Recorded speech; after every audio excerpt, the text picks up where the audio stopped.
नमस्कार फ्रेंड्स, बहुत बहुत स्वागत है आपका आपके अपने चैनल हमारी ट्रिक पे। देखिए, हिंदी का टॉपिक है काव्य शास्त्र।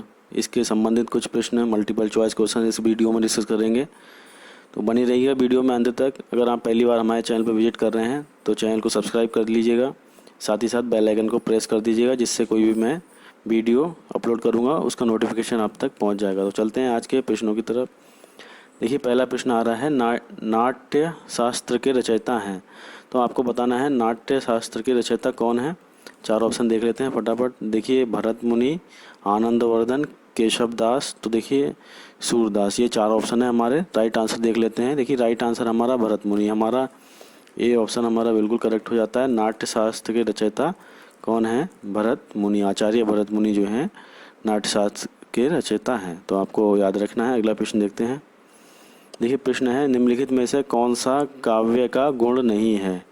देखिए, चार ऑप्शन आएंगे आपकी स्क्रीन पे। देखिए, प्रसाद, माधुर्य, उत्साह या ओज। तो देखिए, राइट आंसर देख लेते हैं, उत्साह।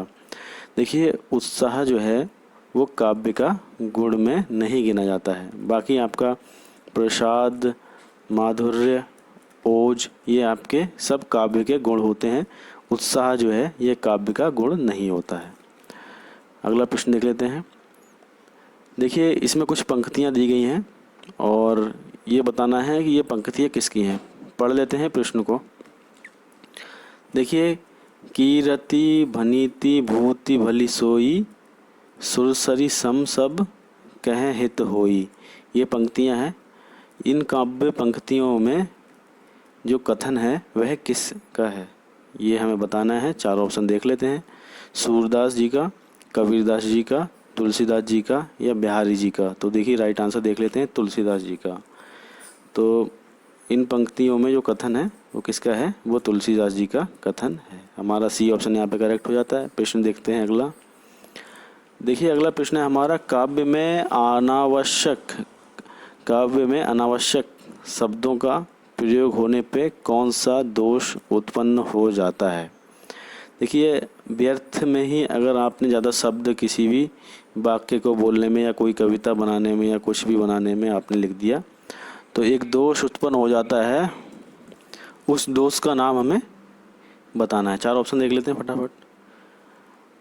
अधिक पदत्व दोष, न्यून पदत्व दोष, भिन्न पदत्व दोष या अभिन्न पदत्व दोष। तो देखिए, राइट आंसर देखेंगे, अधिक पदत्व दोष, यानी कि पदों की संख्या अधिक होने के कारण जो है अधिक पदत्व दोष उत्पन्न हो जाता है। तो काफ़ी महत्वपूर्ण है प्रश्न। अगर काव्य शास्त्र प्रश्न आते हैं तो इन्हीं में से ही प्रश्न अधिकतर पूछे जाते हैं, इसीलिए ये वीडियो मैंने बनाया है। तो अगर चैनल पर पहली बार विजिट कर रहे हैं तो चैनल को सब्सक्राइब जरूर कर लें, साथ ही साथ वीडियो को लाइक करते हुए चलिएगा और किसी व्हाट्सएप ग्रुप से या टेलीग्राम ग्रुप से जुड़े हुए हैं वहाँ भी वीडियो शेयर कर दीजिएगा। बढ़ते हैं अगले प्रश्न की तरफ। देखिए, आचार्य मम्मट ने काव्यशास्त्र के प्रयोजन कितने स्वीकार किए हैं। प्रश्न एक बार से फिर से पढ़ेंगे। देखिए, आचार्य मम्मट ने काव्य के प्रयोजन कितने स्वीकार किए हैं। चार ऑप्शन देख लेते हैं, 4, 6, 8 या 2। तो देखिए, राइट आंसर है हमारा 6। आचार्य मम्मट ने काव्य के प्रयोजन जो है वो 6 स्वीकार कर रहे हैं, यानी कि बी ऑप्शन हमारा सही है। अगला प्रश्न है आपकी स्क्रीन पे। देखिए, काव्य निर्णय ग्रंथ किसका है। काव्य निर्णय ग्रंथ किसका है। चार ऑप्शन देख लेते हैं। देखिए, सूरदास जी का, कबीरदास जी का, तुलसीदास जी का या भिखारी दास जी का। तो देखिए, 4 दास हैं यहाँ पे, सूरदास, कबीरदास, तुलसीदास, भिखारी दास। तो हमें बताना है काव्य निर्णय ग्रंथ किसका है। देख लेते हैं राइट आंसर। तो यहाँ पे राइट आंसर है भिखारी दास, डी ऑप्शन हमारा सही है। भिखारी दास जी का जो है काव्य निर्णय ग्रंथ है। बढ़ते हैं अगले प्रश्न की तरफ। देखिए, प्रश्न है, निम्नलिखित में से कौन सा ग्रंथ आचार्य मम्मट का है। आचार्य मम्मट का ग्रंथ देखेंगे, काव्य शास्त्र, काव्य प्रकाश, काव्य कवि प्रिया या शौर्य। तो देखिए, राइट आंसर देख लेते हैं। राइट आंसर है काव्य प्रकाश, यानी कि सी ऑप्शन हमारा यहाँ पे बिल्कुल ही करेक्ट है। जो ग्रंथ है काव्य प्रकाश वो है आचार्य मम्मट जी का, ठीक है ना, याद रखना है आपको। बढ़ते हैं अगले प्रश्न की तरफ। देखिए, प्रश्न है, भरत मुनि द्वारा किस सिद्धांत का प्रतिपादन किया गया है? चार ऑप्शन देख लेते हैं। रस सिद्धांत, वक्रोक्ति सिद्धांत, ध्वनि सिद्धांत या संगीत सिद्धांत। तो देखिए राइट आंसर है हमारा रस सिद्धांत। देखिए रस सिद्धांत का जो है प्रतिपादन जो है वो भरत मुनि द्वारा, आचार्य भरत मुनि द्वारा किया गया है। तो कभी भी प्रश्न आएगा तो आपको यही लगाना है। देखिए अगला प्रश्न है, भरत मुनि ने रसों की संख्या कितनी बताई है? आचार्य भरत मुनि द्वारा जो है रसों की संख्या कितनी बताई गई है? बहुत बार प्रश्न ये बना है, आया है। देख लेते हैं ऑप्शन 9, 8, 10 या 7। देखिए राइट आंसर है 8। देखिए वैसे तो आपके रसों की संख्या 9 होती है, लेकिन भरत मुनि के अनुसार जो है रसों की संख्या 8 मानी गई है। ठीक है, रसों पे मैंने एक वीडियो बना रखा है, उसका लिंक डिस्क्रिप्शन बॉक्स में दे दूंगा, वो भी जाके आप एक बार देख सकते हैं।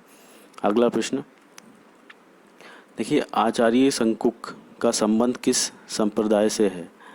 आचार्य शंकुक का संबंध किस संप्रदाय से है? चार ऑप्शन देख लेते हैं। रस संप्रदाय, रीति संप्रदाय, अलंकार संप्रदाय या इनमें से कोई नहीं। तो देखिए राइट आंसर है रस संप्रदाय, यानी कि ये ऑप्शन हमारा सही है। आचार्य शंकुक जो हैं वो रस संप्रदाय से हैं।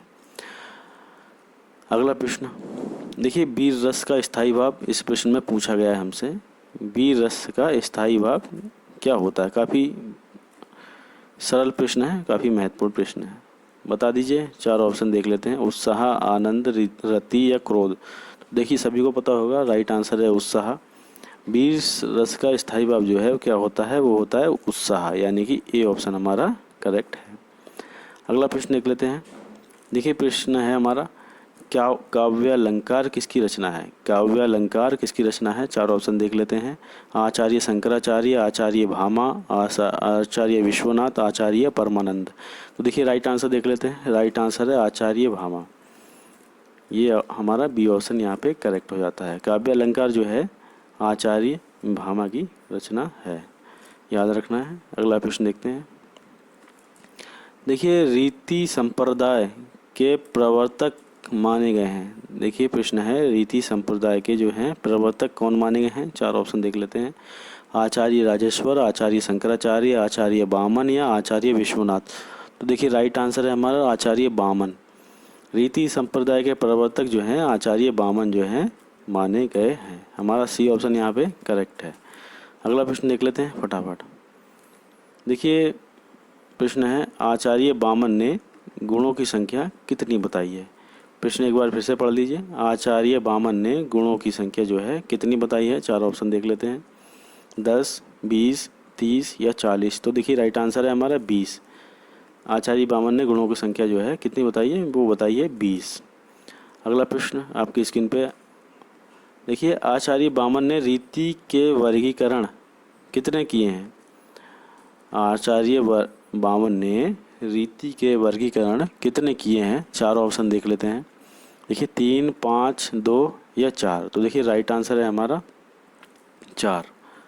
डी ऑप्शन यहाँ पे करेक्ट हो जाता है। आचार्य बामन ने जो है रीति के वर्गीकरण करे हैं वो किए हैं 4।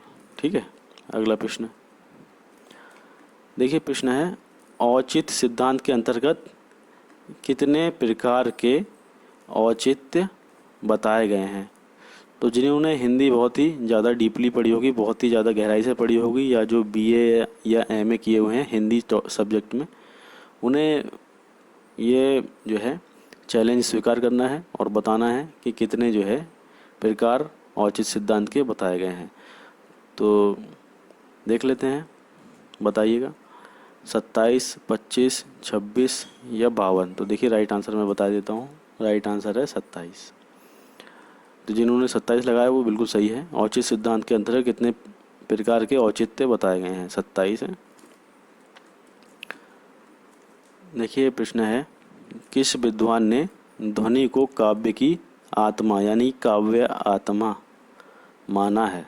देखिए किस विद्वान ने ध्वनि को काव्य की आत्मा माना यानी कि काव्य आत्मा माना है? चार ऑप्शन देख लेते हैं फटाफट। आनंदवर्धन ने, भामा ने, बामन ने या इनमें से कोई नहीं। तो देखिए राइट आंसर देख लेते हैं। आनंदवर्धन ने जो है ध्वनि को काव्य आत्मा माना है। ये ऑप्शन हमारा बिल्कुल करेक्ट हो जाता है यहाँ पे।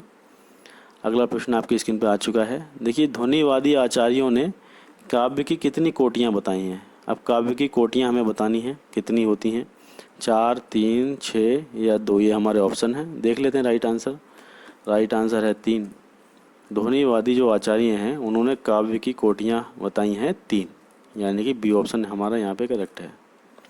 अगला प्रश्न आपकी स्क्रीन पर देखिए, प्रश्न है बकरोत्ति काव्य जीवितम। बकरोत्ति काव्य जीवितम, ये पंक्ति जो है, ये सेंटेंस, ये वाक्य किसने कहा है। काफ़ी फेमस वाक्य है, बताइए। 4 ऑप्शन है, आचार्य कुंतक, आचार्य औचित्य, आचार्य श्रेष्ठ, आचार्य वशिष्ठ। 4 ऑप्शन आ चुके हैं, राइट आंसर बता देता हूँ। राइट आंसर है हमारा आचार्य कुंतक। बढ़ते हैं अगले प्रश्न की तरफ। देखिए, प्रश्न है दिए गए विकल्पों में कौन सा काव्य संप्रदाय नहीं है।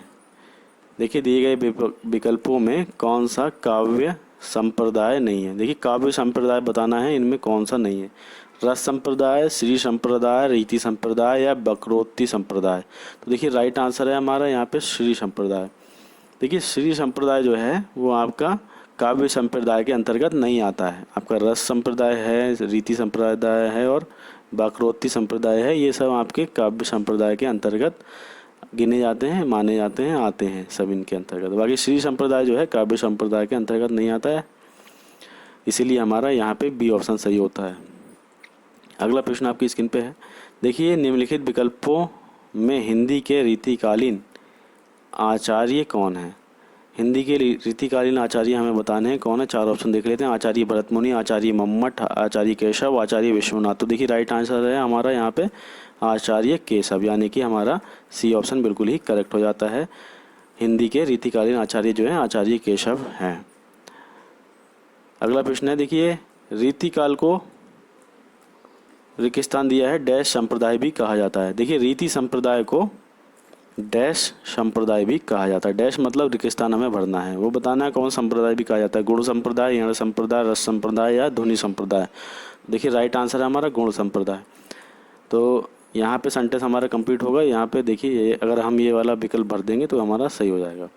ये हमारा ऑप्शन यहाँ पे सही है। देखिए, रीति संप्रदाय को गुण संप्रदाय भी कहा जाता है, यानी कि याद रखना आपको, रीति संप्रदाय को गुण संप्रदाय भी कहा जाता है।